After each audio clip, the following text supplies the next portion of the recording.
Salut à tous, je suis Nico du 78 et le sujet de cette vidéo d'aujourd'hui, ça va être de vous expliquer un petit peu plus comment, selon moi, je vois l'utilisation des items de Retrieval Firestorm. Alors qu'est-ce que c'est les items? Comme vous le savez, c'est tout simplement les grenades, les tourelles, les mines et tout le bordel, enfin tout ce qu'on voit en haut à droite de l'écran.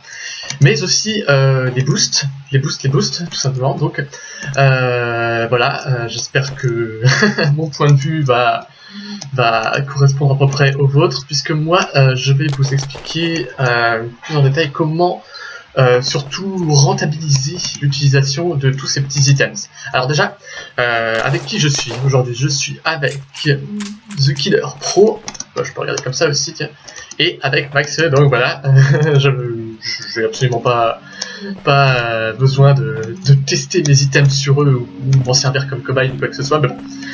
Je leur fais un petit coucou quand même, puisque sans eux en fait j'aurais pas pu aller sur cette map privée, étant donné que tous mes autres potes sont off dans ma friend list. Donc merci d'avoir fait démarrer la game les gars. Alors, maintenant que j'ai fini cette présentation, commençons à parler des items. Alors, eh bien comme je le disais, il y a plusieurs façons de jouer avec les items. Moi, la façon que j'emploie, c'est la façon la plus rentable possible, mais il y a aussi une façon qu'on pourrait qualifier d'utiliser des items pour le fun, et une utilisation d'items qui est en fait assez abusive et qui arrive malheureusement le plus souvent. Alors déjà, qu'est-ce que c'est l'utilisation marrante, drôle des items? Et c'est par exemple utiliser déjà en privé, comme là je suis, des items comme par exemple si je voulais placer des tourelles, genre une ici, là, qui m'aiderait à monter sur ce truc, et d'autres tourelles et bien ici, qui en fait aident à atteindre les glitches et à passer de l'autre côté de la map. Donc en fait cette utilisation, certes ça fait hyper marrant, c'est toujours super drôle de voir des mecs qui sortent des maps, qui font des vidéos comme ça où ils sont en dehors des maps grâce aux tourelles quoi, et aux autres items, mais bon, ça ne sert à rien, il faut bien le dire, ça ne sert absolument à rien en termes de jeu, ça ne fait absolument pas gagner de points. Ok, c'est très drôle, je l'admets, mais ça ne sert à rien. Voilà. Donc on peut utiliser ce truc pour parvenir à des glitches, on peut utiliser des tourelles, on peut aussi faire des montagnes de mines sur lesquelles on monte pour se trouver à 500 mètres de hauteur dans le ciel, et puis après faire je sais pas, un suicide ou une autre connerie qui fait bien rire quand c'est enregistré et mis sur YouTube, mais ça ne sert à rien. Bon. Alors, qu'est-ce que j'appellerais, moi, l'utilisation rentable des items? Et c'est en fait s'arranger pour que, lorsqu'on utilise un item, alors déjà ça serait en public, puisque en privé, les kills ne rapportent absolument pas de points. J'espère qu'on entend là avec les bruits de tir derrière. Bon, c'est pas grave, au pire, je vais juste les enlever. Qu'est-ce que je disais? Oui, donc déjà c'est de les utiliser en public, puisque ça rapporte des points en public et jamais en privé. Et c'est en fait de s'assurer pour que, à chaque fois que on utilise un item, genre qu'on balance une grenade, qu'on met une tourelle, qu'on utilise une mine, pour que ça tue avec 100% de chance. C'est-à-dire que, par exemple, on ne balance pas de grenade au hasard, on attend que, par exemple, en mode territories, on voit le point qui était sous notre contrôle là, qui commence à diminuer, parce que ça veut dire que, donc, bien entendu, il y a un ennemi dedans, puis hop, on balance une petite grenade. Bon, moi je vais pas le faire là du coup, puisque je suis en privé, même pour les besoins de la vidéo, je vous montre pas ce que ça fait, parce que voilà, faut pas déconner, et puis à mon avis, vous connaissez le principe de jeter une grenade, et vous en avez déjà jeté, donc j'en balance pas sous vos yeux là, mais pour le principe, c'est tout simplement de balancer une grenade quand vous êtes sûr qu'il y a un ennemi qui se trouve dans l'endroit que vous visez. Même chose quand vous êtes par exemple ici en équipe bleue, que vous campez, et que vous voyez votre point C qui était en bleu qui commence à diminuer, vous visez bien par là, vous balancez une petite grenade, et moi, personnellement, à chaque fois que j'en ai balancé une dans ces conditions, je n'ai jamais raté ma cible. J'ai toujours fait au minimum un kill qui se trouvait là, qui n'a pas eu le temps de bouger à temps pour esquiver la grenade. Alors, après, quoi d'autre? Eh bien, par exemple, les medikits. Les medikits, c'est simple. C'est à utiliser, moi je trouve, quand votre équipe domine la map, puisque comme votre équipe domine la map, il y a moins de chances que vous fassiez tuer, plutôt que lorsque vous êtes par exemple en équipe rouge, que vous voulez sortir par là, et que ça campe ici, ici, sur les toits là-bas, ici, ici, enfin partout.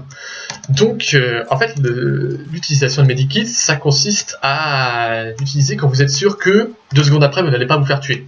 Parce que, expliquez-moi à quoi ça servirait que vous soyez à 6%, vous utilisez un medikit en vous disant « Ouais, j'ai utilisé un medikit, je vais survivre !» Et 2 secondes après, vous prenez une balle. Bon, à cause d'un campeur.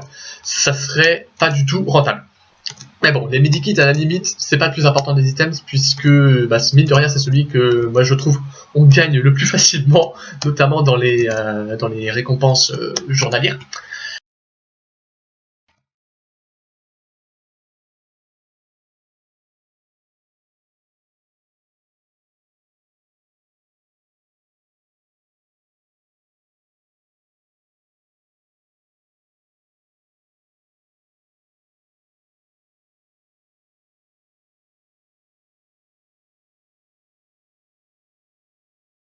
Du coup, de quoi je peux vous parler? Alors je vais vous parler des tourelles et des mines. Donc tout ça c'est à utiliser en mode public.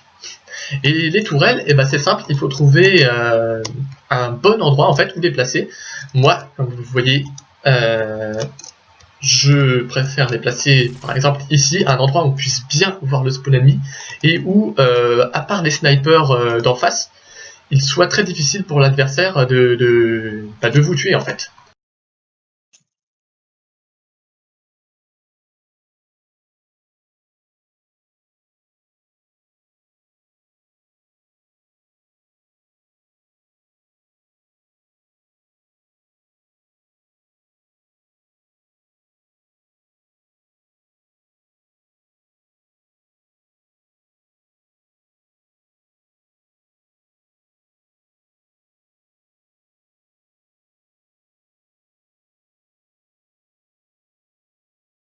À part s'il y a un sniper genre ici, déglinguer un mec qui a mis sa tourelle là, c'est hyper difficile pour l'équipe rouge. Donc voilà, il faut vous assurer lorsque vous placez une tourelle, pour que ça soit rentable, que vous puissiez avoir un maximum de mecs avant que on vous trouve, qu'on vous snipe et que on détruise votre tourelle. Donc les mines c'est un peu pareil. Alors il y a 2 utilisations des mines. Il y a, si vous en avez des milliers, ce qui n'est absolument pas mon cas, vous pouvez en mettre partout, absolument partout sur le sol, en mode gros bâtard, vous savez, le truc qui énerve beaucoup l'équipe adverse lorsqu'il y a un mec qui met des mines toutes les 5 mètres. Alors, ça peut être pratique. En général, quand vous faites ça, vous faites facilement une trentaine de kills à la mine avant que la partie se termine. Mais c'est un inconvénient au bout d'un moment, de perdre son effet de surprise. Par exemple, pour vous expliquer concrètement, moi quand je vois qu'il y a un mec dans l'équipe d'en face qui commence à miner partout, je prends facilement 2 minutes pour, au lieu de courir comme un fou et capturer les points sans m'arrêter, sans regarder où je marche, j'y vais en mode tout doucement. Et puis je fais exploser méthodiquement les mines d'en face. Donc ce qui signifie que utiliser les mines comme ça, comme le font certains de mes potes, c'est pas mal, jusqu'au moment où l'ennemi décide que ça suffit, et il décide de rechercher toutes vos mines, et de les faire exploser méthodiquement jusqu'à ce que vous ne fassiez plus de kills avec. Alors après vous allez me dire, oui mais même si l'ennemi fait ça, même s'il se met à la recherche des mines, ça lui fait perdre du temps, ça lui fait perdre le temps qu'il lui faudrait pour par exemple recapturer les points, et puis pendant qu'il vise les mines qui sont au sol, il peut ne pas voir un ennemi qui serait juste devant lui. Enfin bon, vous voyez le truc, placer des mines un peu partout, ça sert, c'est vrai, ça sert, mais c'est pas, on peut jouer avec les mines de façon encore plus rentable. Qu'est-ce que j'appellerais une façon rentable des mines? Ça serait non pas de mettre des mines partout, mais en mettre à des points, non pas au hasard, mais de temps en temps, à des points où, en fait, comment dire, où l'ennemi n'a absolument aucune chance de pouvoir les trouver, et de manière à ce que l'ennemi tombe dessus carrément par surprise. Donc ça serait par exemple d'en mettre en équipe rouge ici, de manière à ce que, comme je vous montrais là, les bleus courent, et boum, ils tournent et ils se la prennent. C'est plus pratique que, par exemple, si vous êtes dans l'équipe rouge et que vous en mettez une ici, en espérant qu'il y ait un mec qui court, qui saute, qui se la prenne, puisque, mine de rien, il suffirait que le mec arrive de là, et puis là, il a un visu magnifique sur la mine, il a infiniment le temps de la faire exploser avant de se la prendre, tout simplement. Donc, les mines, moi, ce que je vous conseille, c'est de ne pas en mettre partout, à moins que vous en ayez des milliers et que vous puissiez vous permettre ça. Mais ça serait plutôt de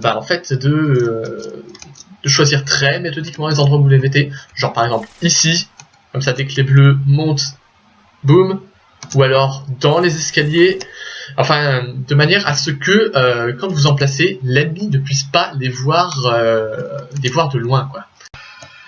Il faut vraiment que l'ennemi tombe dessus sur les mines absolument sans y avoir été préparé. Bon, alors, là du coup, je suis en nouvelle partie, c'est pas grave, puisque j'ai pas fini de vous raconter tout ce que j'avais à vous dire pendant les 10 minutes imparties. Du coup, j'ai couvert les mines, j'ai couvert les tourelles, maintenant je voulais vous parler des mines anti-véhicules. Bon, j'ai la flemme d'aller sur une map véhicule. Alors les mines anti-véhicules, ainsi que vous l'avez sans doute vu dans certaines vidéos où des joueurs s'amusent à contrôler d'autres, on peut s'en servir quand par exemple vous trouvez un mec qui campe, disons, à ce balcon, vous arrivez derrière lui, et au lieu de le buter au flingue, vous placez une mine en gros sous ses pieds.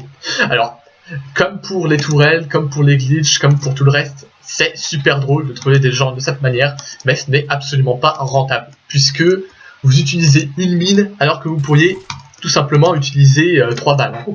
Donc voilà, ça fait quand même un item de gaspiller uniquement pour un troll. Alors, je vous conseille que c'est toujours très drôle. Je ne crache absolument pas sur mes potes qui font des vidéos de troll ou de glitch ou d'autres conneries dans le genre qui sont tellement drôles, mais il faut reconnaître que ça ne sert à rien d'utiliser ces items de cette manière. Donc, les mines anti-véhicules, moi je vous conseillerais de ne pas les mettre en mode random sur la map, mais bien de les installer au point les plus stratégiques. Par exemple, lorsque sur une map véhicule, donc, vous avez un point de reload, vous savez, spécial pour les véhicules, vous placez une mine bien au-dessus, voilà. Et puis forcément, au bout d'un moment, les véhicules, genre des artilleries ou des anti-air vont fatalement venir recharger et boum, exploseront à coup sûr. Quoi d'autre les airstrikes.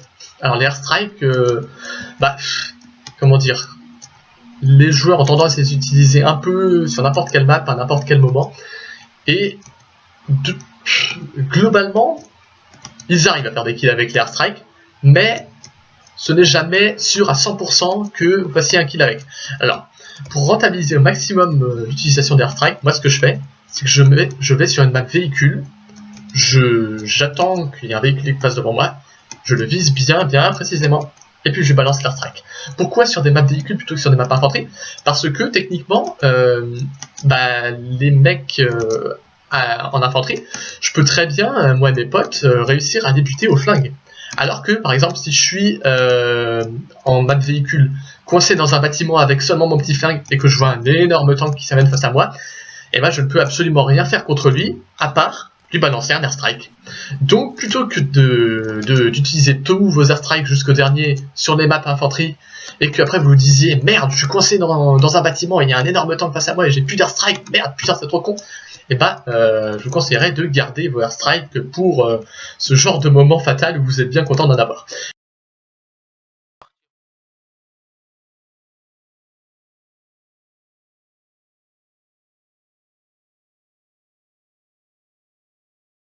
Après, là, tout ce que je vous raconte, vous faites comme vous voulez. Hein. Moi, je vous donne mon point de vue. D'ailleurs, je vous invite toujours à me laisser vos points de vue, vos commentaires en commentaire de mes vidéos. Donc, n'hésitez pas. Et puis, du coup, de quoi je vais parler maintenant? Oui, de l'utilisation abusive des items.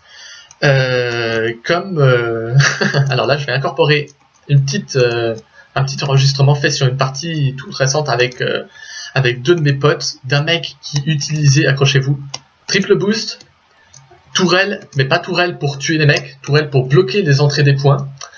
Et il en mettait partout, c'était absolument abusé. Et spawn point. Donc en gros, à chaque fois qu'il y avait un de ces spawn points qui était détruit, il en remettait un. Donc ça, c'est ce que j'appelle l'utilisation abusive. Mais je vous laisse regarder ce que ça a donné lorsque j'avais enregistré ce jour-là. Salut à tous, je suis Nico178, bienvenue sur une partie où il y a du flagrant anti-jeu de la part d'un petit newbie qui s'appelle Kaby. Vous voyez, c'est un mec qui non seulement il triple boost, mais en plus il bloque complètement les points, c'est impossible d'entrer sur les points. Voilà. Ah bah tiens, c'est qui a réussi à l'abattre? Ah voilà, c'était ce mec là, vous avez vu son cadavre, qui s'est fait abattre par un malheureux mec de notre équipe. Bravo à lui, parce que franchement, ce mec, non seulement il joue avec une arme cheatée, mais ça encore à la limite, c'est pas bien grave, on peut lui pardonner, puisque j'ai envie de dire que s'il a dépensé de l'argent pour avoir sur une 19-19, ok, on va pas lui reprocher. Par contre, le coup du triple boost, plus les miniguns, plus les spawn points qu'il le pose à chaque fois qu'il meurt, il y a un moment, faut pas déconner que, bon, comment dire que ce mec fait un très flagrant anti-jeu.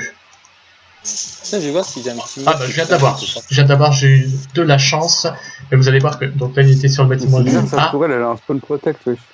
Ouais, parce qu'en plus, il glitch cette tourelle, c'est impossible de les détruire. Enfin bon, on peut absolument pas passer dans les points. Et là, vous voyez que l'équipe bleue est en train de mener, alors que auparavant, on était en train de les enfoncer de facilement 1 millier de points de plus, hein, je pense. Donc voilà. il vous a tué combien de fois, vous les gars, vous diriez?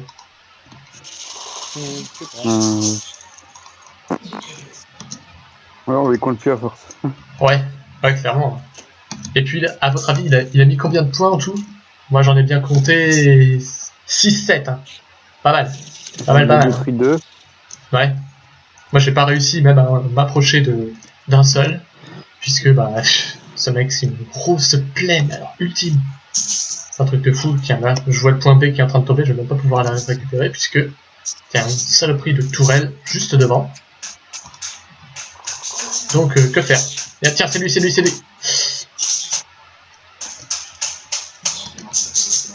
Bon, bah voilà, évidemment. On a perdu alors qu'on était en train de gagner. Du coup, bah, j'espère que ce mec va arrêter de faire de l'anti-jeu, parce que c'est absolument insupportable. Voilà, donc vous avez vu que ce mec avait vraiment abusé, parce que c'est complètement... C'est absolument pas rentable, et le seul truc que ce mec réussit à faire, c'est de l'anti-jeu en fait. Puisque, certes, ça lui a permis de gagner, puisque au final, comme vous l'avez vu, mes deux potes et moi, on a perdu, puisqu'on a été incapable de recapturer les points à cause de ses tourelles, ou à cause de ses triple boosts, plus son 19-19 qui l'était beaucoup, plus ses mobile spawn. Mais donc, je disais, certes, ça lui a fait gagner la map, mais est-ce que ça valait vraiment la peine d'utiliser tellement d'items pour gagner quoi? Combien de points il a dû gagner en tout, le mec? Il a dû gagner 200 points, 250 points maximum, pour avoir utilisé facilement une cinquantaine de tourelles, une dizaine de mobile spawn, et bien une demi-heure de ses triple boosts. C'est-à-dire qu'en gros, pour avoir gagné ces 200 points, il a utilisé, on va dire, l'équivalent de... Allez, 10 000, 15 000 honneurs. 10 000, 15 000 honneurs pour gagner une partie, les gars. Je ne sais pas si vous vous rendez compte à quel point c'est inutile. Donc, ce mec, ce qu'il avait surtout réussi à faire, c'est de faire rager l'équipe d'en face. Et en plus, mine de rien, les tourelles, ça a empêché notre équipe, à moi et mes deux potes, de recapturer les points. Mais techniquement, ça empêche aussi ses propres camarades d'entrer dans les points. Donc, son utilisation était complètement abusive, inutile et incroyablement peu rentable. Donc voilà, ça c'était la façon d'utiliser les items à la façon des noobs qui non seulement font de l'anti-jeu, mais en plus abusent complètement quoi. Enfin, vous allez me dire, abuser, c'est ça l'anti-jeu. Bah, bref, vous avez compris. Puis donc du coup, est-ce que j'ai encore des trucs à vous raconter? De quel items je n'ai pas encore parlé? Je vais parler des items principaux. Tiens, je peux parler encore des spawn points avant que la vidéo se termine. Donc c'est à utiliser avec modération, ainsi que je viens de le décrire, et c'est à utiliser donc à des endroits bien stratégiques. Par exemple, les mecs qui mettent leurs spawn points ici, quand ils sont dans l'équipe rouge, ok, le spawn point ici, il est planqué par rapport au spawn bleu, mais c'est toujours possible pour des bleus de passer par ici, de se mettre là, de regarder autour d'eux, et puis oh, un spawn, boum, allez on le détruit. Et puis, si vous n'avez pas de chance, vous n'aurez pas eu le temps de respawn à partir de cet endroit-là avant que votre spawn point soit détruit. Donc, ce que je vous invite à faire, moi, c'est vraiment de mettre vos spawn points dans des bâtiments, dans des petites salles où il n'y a qu'une seule entrée. Non, pas celle-là, parce qu'on peut toujours détruire la porte. Mais par exemple, ici, vous voyez, là, on peut entrer que par là, quoi. On peut pas le prendre à revers, le spawn point. Et d'utiliser là vos mines pour les mettre ici et tout autour, de manière à ce que en fait personne ne puisse tomber par hasard sur votre spawn point sans y laisser la vie, quoi, de façon à ce que votre spawn puisse demeurer là le plus longtemps possible. Donc je crois que j'ai tout dit. Une bonne utilisation des mines aux endroits les plus stratégiques, les plus improbables pour que l'ennemi tombe dessus en ne sachant absolument pas qu'il y avait des mines là, pour qu'il tombe dessus absolument par surprise. L'utilisation des airstrikes, donc plutôt en map véhicule, je vous dirais. L'utilisation des grenades quand vous êtes sûr que votre grenade va faire un kill. L'utilisation donc des tourelles aux endroits les plus stratégiques où vous pouvez faire facilement des killing sprees sans être inquiété, et l'utilisation des mobile spawn à des endroits bien planqués et bien défendus. Du coup, je pense que j'aurais tout dit là.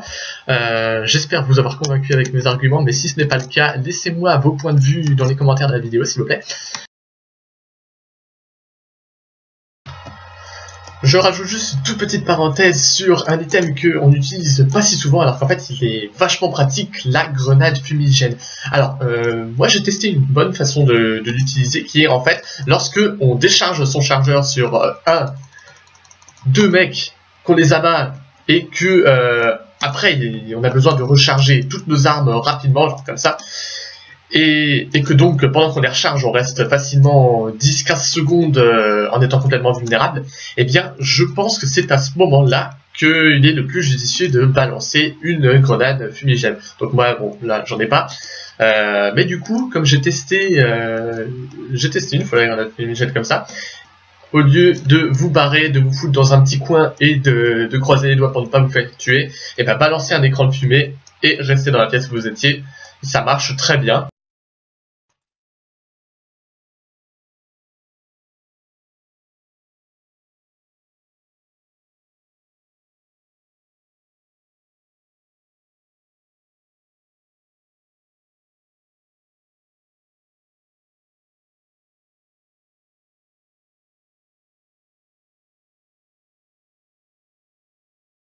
Donc voilà, c'est tout ce que je voulais ajouter. Merci d'avoir regardé cette vidéo. Bonjour à tous et à la prochaine. Allez, salut.